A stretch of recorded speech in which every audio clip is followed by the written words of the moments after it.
Greetings, students! Welcome to the first episode of Office Hours. This is a new video series that we have begun to fill a hole in what was left by our Prism series.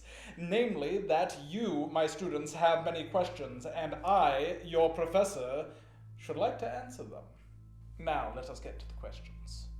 Let's see here. Yes, here we are.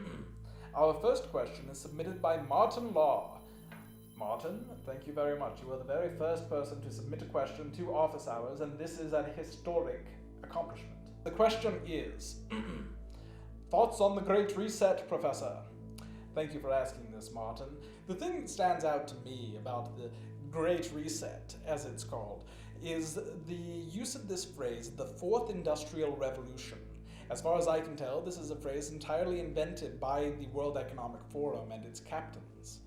According to their website, on the Fourth Industrial Revolution, quote, "These advances are merging the physical, digital, and biological worlds in ways that create both huge promise and potential peril."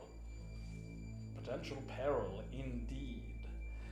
These are not people that I would trust to merge my digital, physical, and biological worlds. Who are these people anyway? Well, the answer is clear. The World Economic Forum, yes, but also Prince Charles, the heir apparent of the British throne. Just what interest does Prince Charles have in this anyway? I can hear you asking, Martin Law. Prince Charles, I'm sure that he is just doing this, give the royal family something to do. They're a little desiccated these days, don't have much of a purpose. Think again! As a matter of fact, Prince Charles has an interesting track record with things like this, and I think that there are very good reasons not to trust him to merge our biological and digital selves. I would like to introduce you to a little town called Poundbury. For our American listeners, that might not sound as sinister as it does to British ears, but keep in mind the pound is the British equivalent to the American dollar. This town, Poundbury, is named in a way that the World Economic Forum might actually find extremely appealing, indeed, even erotic. Poundbury is a small town that Prince Charles has been building since 1989, and it is slated to be finished in 2025. Now that we are nearing the end of it, we can really see his whole design start to come together. It is already home to a few thousand people, and by the time that it's done, it will be home to a few thousand more. And those people, unfortunately, are getting a sneak preview of what life might look like after the Fourth Industrial Revolution. I would like to read to you a little bit of the Poundbury Style Guide to give you an idea of the sort of control that these people are used to exhibiting on those who live under them. Section 5.1. Outbuildings such as sheds and bin stores may be timber-framed and clad with weatherboarding. Traditionally, however, the outbuildings of less important dwellings are frequently built of whatever comes to hand, and may show a charming variety of materials. Proposals will be assessed on their effect on the context of the building to which they relate, the particular group and consistency in the overall setting, and it is implied here as well that this is all subject to the whim of the regulator. What Prince Charles is suggesting here is that a certain rustic charm could be had by building buildings out of unapproved materials. However, he's not entirely willing to go that far as to actually permit the use of unapproved materials. And so any unapproved materials that you might want to use in the construction of your shed needs to be submitted to an official who has been rubber-stamped by the prince himself. The fact that a building which is supposed to be constructed out of whatever's at hand needs whatever's at hand to be approved by an official shows us a dark vision of what's to come in this world. There are other interesting things in the Poundbury Style Guide as well that give us other previews of what's to come. For example, you may think, if you read the marketing materials for this town Poundbury, that it is a forward-thinking 21st century town. Think again! As a matter of fact, the town does not even allow the installation of solar panels for their perceived unsightliness by His Royal Highness, the Prince of Wales. Moreover, included in the stipulations, which must be signed by every person who buys a house in Poundbury, are certain stipulations. These range from the standard that they will not change the color of the house without consulting the prince, but also to the rather intense, specifically stipulations 3 and 4, which say that the tenants will never do anything which will become a nuisance to the prince, and also that the prince is capable of entering the dwelling at any time according to his discretion. These sorts of invasions of privacy and foregrounding of the needs of the distant prince are the sort of things that we can start to expect come along with the Great Reset. Thank you, Martin Law, for this question. I feel that I have addressed it fully and rambled on for long enough. Now we shall move on to our next question. This question submitted, let me see here. Yes. All right. This question submitted by Athena Reddy. Miss Reddy asks, why has Zoom become the major conferencing platform during these COVID times? There were so many other things that could have gotten popular, but why Zoom? What is behind that? Thank you, Miss Reddy, for your question. I very much appreciate being asked such a observational question. These are the sorts of things that lead us down the rabbit trails that bring us into touch with unexpected truth. Very good. The answer to this question is actually quite opaque, but I did find some interesting things while I was researching it. First off, I would like to confirm what you observe in your question. Indeed, there were several other platforms which one would have expected to have become the central one. In competition with Zoom were offerings from Google, Adobe, Apple, Skype, and other luminaries of the field. Why everyone settled on Zoom when Zoom actually does not even have as many features as many of these others from more well-known brands is quite a mystery. The company was founded in 2011 by people who were leaving Cisco WebEx, and they do not appear to have been very remarkable people at all. Certainly they have that sort of technological charm where they have the ability to, I don't know, code, but this does not seem to be a unique ability in this field. The one strange thing that I did discover whenever I was researching this is that the company was named after a children's book. Zoom City. This book looks like any other book for a toddler, you know, cars, dogs, blah, blah, blah. But I think that the interesting thing about this book actually comes from the art. I was able to view a number of pages on it for free in Amazon.com's shopping cart, and they reveal approximately 17 illustrations of different cars. And in these cars, you can see there are dogs, there are humans, there are all sorts of things driving them, all fanciful notions for children, you know. I don't think that they're actually suggesting that a dog could drive a car. No, that would be insane. In these cars, you can always see the drivers, I noticed. Or you can see that there is no driver and it is an empty car. Except for this one car. This car appears in the middle of a spiral, spiraling inward. And this car resembles very much the black Cadillacs, which are the known chassis of the Men in Black.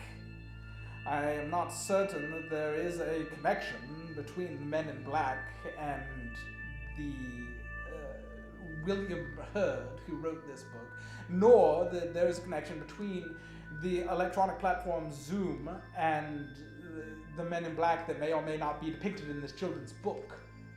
However, I will say that I do find it very odd that this multi-million-dollar company was named after a children's book, and that children's book has this peculiar illustration drawing us in through this yellow spiral into this field of red.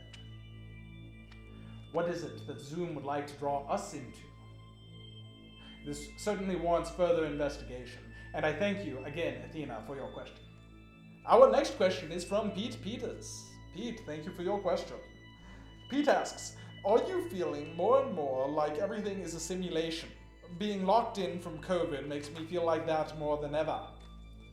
Indeed, Pete, I think that we can all relate to this question. And I do believe that, indeed, everything is more of a simulation right now, for me at least, and for many. I think that we are interacting with our telephones more, our computers, and the internet, and getting much of our interaction via social media. And in fact, social media is a simulation. Indeed, much of what we are interacting with, whenever we are interacting with these closed systems, such as computers, is a simulation. And we need to do our best, I think, to open these systems up and not allow ourselves to be enchained by their limited worlds. Your question actually sent me off on a different tangent of something I had been reading for another longer form video that might be coming out at some point in the future. Did you know that there is in fact a difference between the two hypotheses? One, that the world is a simulation, and two, that the world is a hologram. I had foolishly used these phrases interchangeably in the past, but it turns out that the world being a simulation refers as, was the thing that I had thought, that they both meant.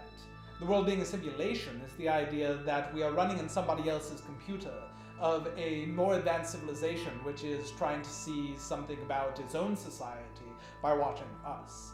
But the world being a hologram is a different idea entirely, and this is the idea founded in, I believe, the 70s, based on some observations about the way that light behaves on the edge of black holes. It is the idea that actually the world might be not three-dimensional, not seven-dimensional, but two-dimensional, and that our perception of it as three-dimensional is simply a more efficient way of interpreting the massive amount of two-dimensional data that our brains receive. It is a fascinating concept, and the sort of thing that looking up makes me feel a little bit less like I am in a tight, rigidly controlled simulation. I wish you the best of luck, Mr. Peters, in breaking out of that mindset. And this brings us to the next question that we have.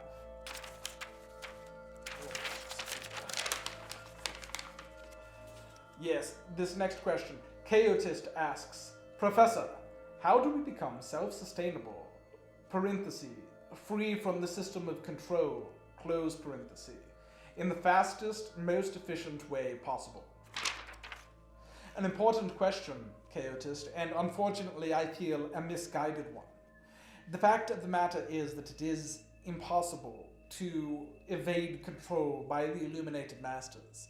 As the thing to do in this circumstance is not to foolishly convince ourselves that we have, through meditation or concentration or allegory, actually escaped control of the illuminated masters. Because in fact, what we are doing when we have convinced ourselves that we are having any sort of progress in that arena is simply blinding ourselves, starting to ignore the methods of control that we have, which we must, of course, remain constantly vigilant of.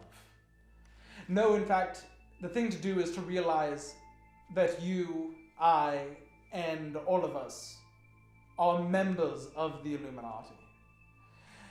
Realizing that you are, in fact, exercising control over your environment and over people in your lives allows you to attempt to create a rule of freedom around yourself.